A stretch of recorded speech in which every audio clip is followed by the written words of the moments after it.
Las manifestaciones del 8 y el 29 de octubre en Barcelona han dado lugar a interpretaciones diversas que son de interés tanto para el análisis sociológico como para el diagnóstico político, particularmente para aquellos sectores que se sitúan en la izquierda del espectro ideológico.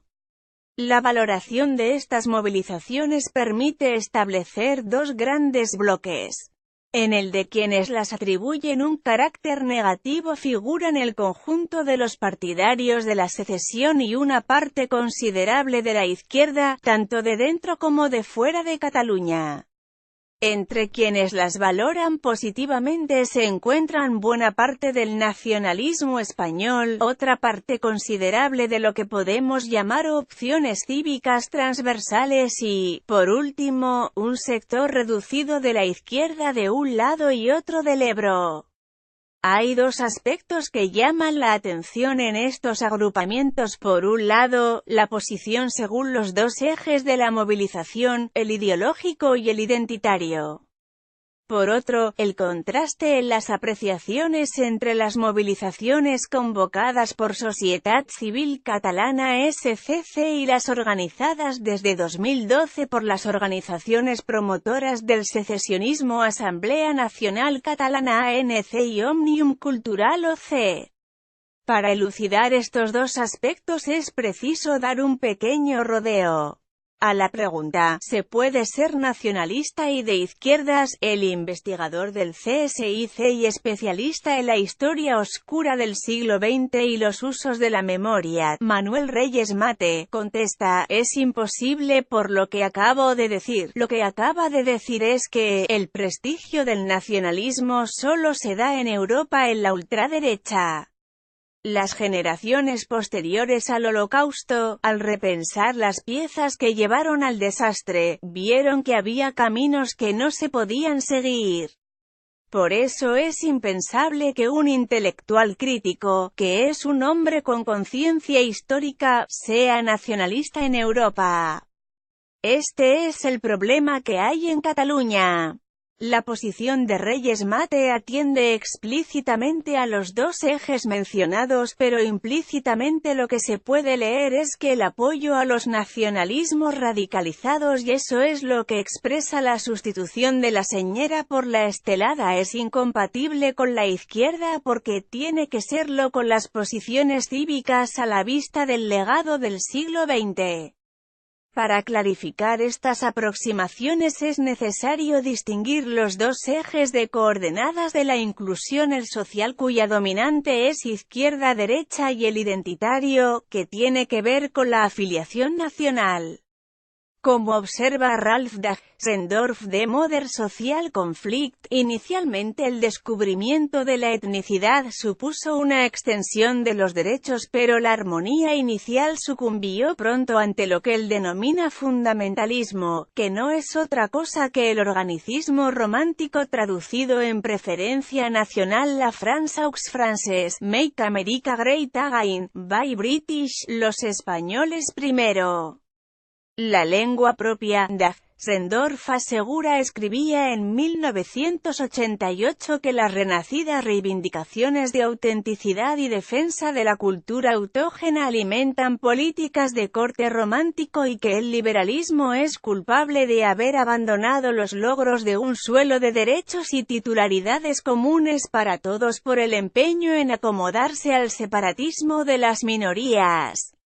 Para este sociólogo esto es un paso atrás en la historia de la sociedad civil y de graves consecuencias porque ninguna de las experiencias que han servido para responder a la lucha de clases democráticas son aplicables a minorías activas que exigen la separación o quieren imponer su credo fundamentalista a los demás. Separatistas, fundamentalistas y románticos, sigue Dahrendorf, tienen otros objetivos que los de la ciudadanía común. El liberalismo democrático, en cambio, necesita la heterogeneidad porque solo ella puede asegurar el pluralismo. Las manifestaciones de octubre han provocado un shock en el secesionismo porque, de acuerdo con su querencia homogeneizadora, la geometría de Cataluña termina donde terminan los colores de la estelada. El recurso principal fue desautorizar la calidad de los manifestantes y lo hicieron acundo al otro eje de las ligaduras para adscribirlos a la extrema derecha. Este tipo de desautorizaciones infundadas, ningún documento elaborado por SCC y ninguna acción imputable a sus miembros responden al perfil ideológico de la extrema derecha, y en esas convocatorias se hacía mención expresa al respeto de los símbolos constitucionales. Puede entenderse, en el sentido menos comprometido de la palabra, dentro de la lógica del nacionalismo. Es loable la unanimidad desde la izquierda a la hora de establecer que nacionalismo español e izquierda son incompatibles, pero es sorprendente que esta valoración no se extienda a los otros nacionalismos. Reyes Mates resume el quid del embrollo: es un autoengaño relacionar izquierda y nacionalismo, solo es posible en España. Además, mi generación, yo tengo 75 años, se ha autoengañado. ¿Por qué? Porque el nacionalismo periférico, al ser perseguido por el franquismo, pasó a ser considerado como una forma antidictatorial y democrática.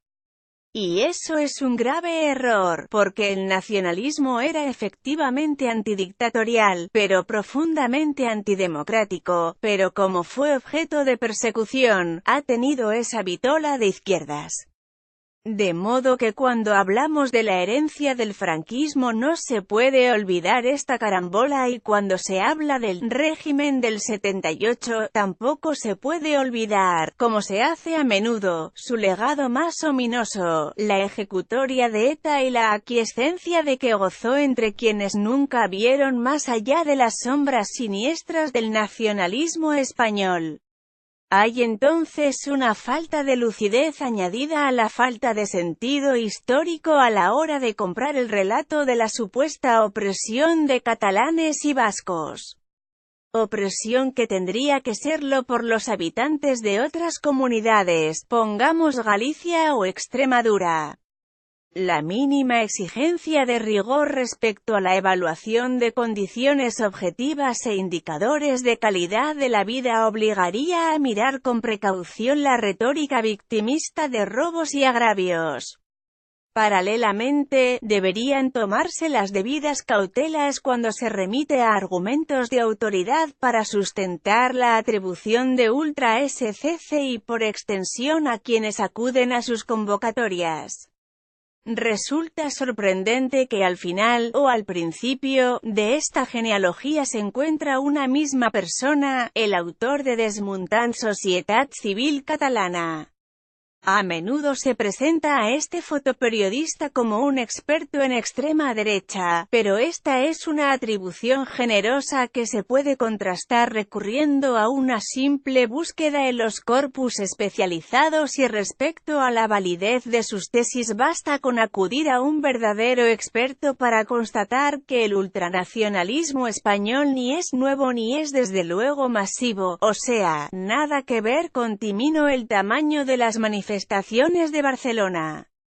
Hay un paso entre la falta de lucidez y la falta de responsabilidad. La presencia de estos cientos de miles de personas en las calles, con banderas catalanas, españolas, entre ellas alguna, republicana y europeas, debería obligar a la izquierda a formularse algunas preguntas, por ejemplo, por las razones de la caída de apoyo popular a los partidos de izquierda, incluido según los últimos sondeos el complejo Comunes Podemos. No parece exagerado sugerir que ello obedece en parte a que estos partidos, la vieja y la nueva izquierda, han asumido el relato del nacionalismo catalán.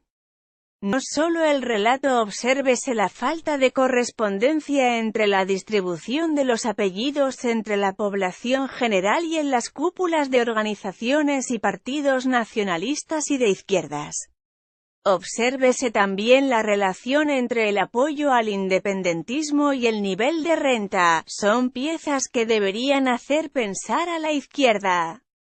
En definitiva, ante la respuesta de una parte de la ciudadanía que había permanecido muda y en cierto modo atemorizada, la espiral del silencio no es un mito. La izquierda puede envolverse en el traje prestado del secesionismo o recuperar ese espacio dejado yermo en el que, si no es ocupado por formaciones sensibles a los malestares de las clases populares maltratadas por la desigualdad y la crisis, acaban brotando los populismos.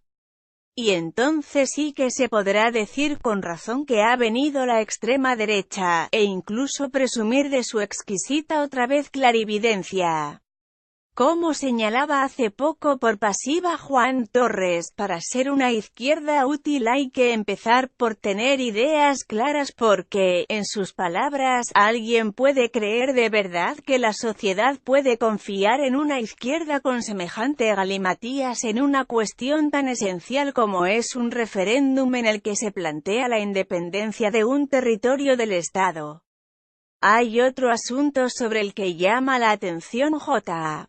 Torres y que remite a la tercera pieza del triángulo, el del humanismo y la democracia. Me temo que las izquierdas siguen sin ser capaces o sin tener deseo de ser amables, de ser humanas, y que carecen de prójimos.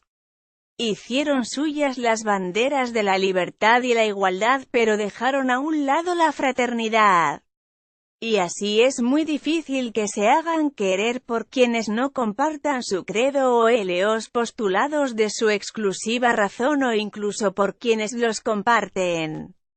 Este llamamiento coincide con las propuestas de actualización del socialismo, un término que, como la expresión derechos humanos, escasea cada vez más en el uso ordinario que plantea Axel Jónez a partir de una crítica a la ceguera jurídica de los primeros socialistas, puesto que los derechos civiles universales, aún en sus albores, solo podían ser reconocidos en el fragmento en el que tenían importancia funcional para el centro de control de la economía. Necesariamente se perdió de vista el rol emancipador que podían tener, de acuerdo con su significado, en la esfera, tan distinta, de la construcción de voluntad política, la idea del socialismo.